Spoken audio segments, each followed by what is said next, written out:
So the August 2014 Australian company reporting season was a very good reporting season, particularly in view that expectations for what would be delivered had actually, the market had become more nervous in the weeks coming up to the reporting season. What we saw was companies actually that beat expectations was around 55%. So this is getting back to pre-GFC type levels. We saw almost 70% of all companies that reported actually grow their profits. So that's another good result relative to recent years. And more importantly, we saw 65% of companies report an increase in their dividends. So that means about 90% of companies that reported during the reporting season either grew or held their dividends flat. So only 10% of companies reduced their dividends, highlighting the strength of balance sheets and the cash flow generation of a lot of companies. To give you a bit of relativity to that, going back to 2012, that was probably close to 25% of companies reported a decline in dividends. So that was a really pleasing element. What we saw was the market rewarded that. So on top of a very strong 4.4% increase in the accumulation index for the ASX 200 in July, we got another 0.6% in August.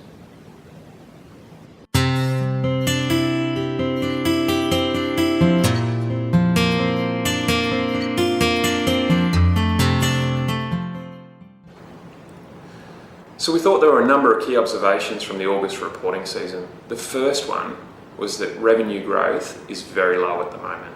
So the economy has slowed. We're seeing that in companies' results, so sub 3% on an underlying basis.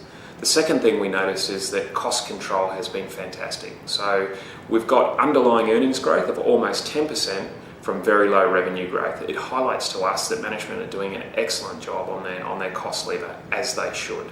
The third thing is that cash generation and overall quality of the results has been incredibly high. So what we've seen is good margin growth, aided by strong cost control, and then we've seen that transfer through to really strong cash flow growth. So what that has meant is that, as I mentioned before, that management were able to actually reward shareholders with higher dividends, which we think is going to be an ongoing theme given where market valuations are. So reflecting on that, this is exactly what we'd expect to see at this stage of the cycle, and that is there's not a lot of revenue growth, so management are focusing solely on costs and then on cash flow and rewarding shareholders. The last thing that we took out of reporting season was that the outlook remains controllable and in line with where companies are sort of thinking they should be able to deliver from a market perspective. So what we've seen is consensus earnings estimates for fiscal 2015 remain very, very solid with where they were going into reporting season. This is quite a difference from the past couple of years, where what we've seen is sort of 10 to 12% type revenue growth, earnings growth expectations reduced quite materially. We're sort of holding up around that 10% growth for 2015.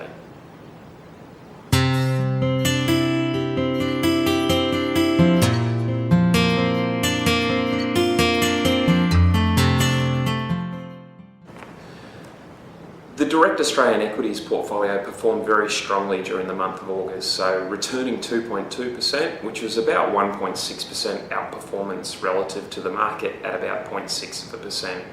The key drivers of that result were strong profit results pretty much across the board with the companies that we have in the portfolio, but just as importantly, the avoidance of companies that did poorly. So we managed to avoid, the blow-ups that occurred across reporting season.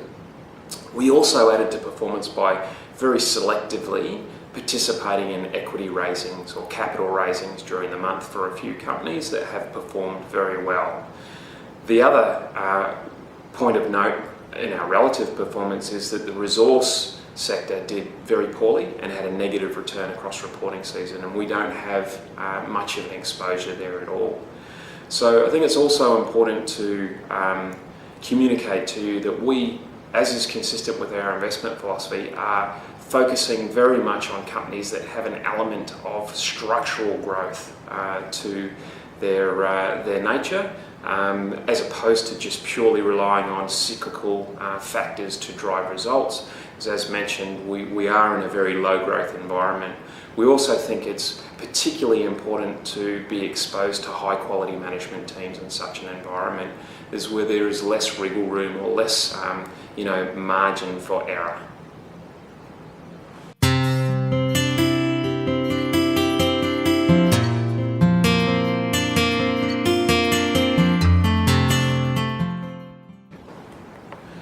The Australian equity market has performed extremely strongly over the last couple of years. What we've seen is markets on just about any valuation measure, such as a price to earnings multiple, moved from very cheap in 2011 and 2012, moving through into fully valued territory in 2014. What this means for future returns is they will be much lower than the past couple of years, where we've recorded in excess of 20%. So we're expecting returns will be more like long-term averages of high single digits, and the fact that, given where the market has appreciated to, dividends will make up a much larger piece of total shareholder returns. When we say total shareholder returns, we're referring to the capital appreciation in the price of the shares plus the dividend. What we also expect to see is that volatility will increase, given we remain in a low growth environment and the fact that the market has become more fully valued. So putting this into picture overall, we still see equities as an attractive asset class relative to a lot of other asset classes such as bonds. In addition, we continue to see international equities as being more favourable than domestic equities. The reasons for that being, we continue to see those economic backdrops in places such as the US as being more favourable in terms of the rate of improvement, and we also expect, as per our well-communicated views, that the Australian dollar is overvalued at the moment, and that over the medium term that will revert back closer to fair value, and we will share in the value appreciation of those offshore assets.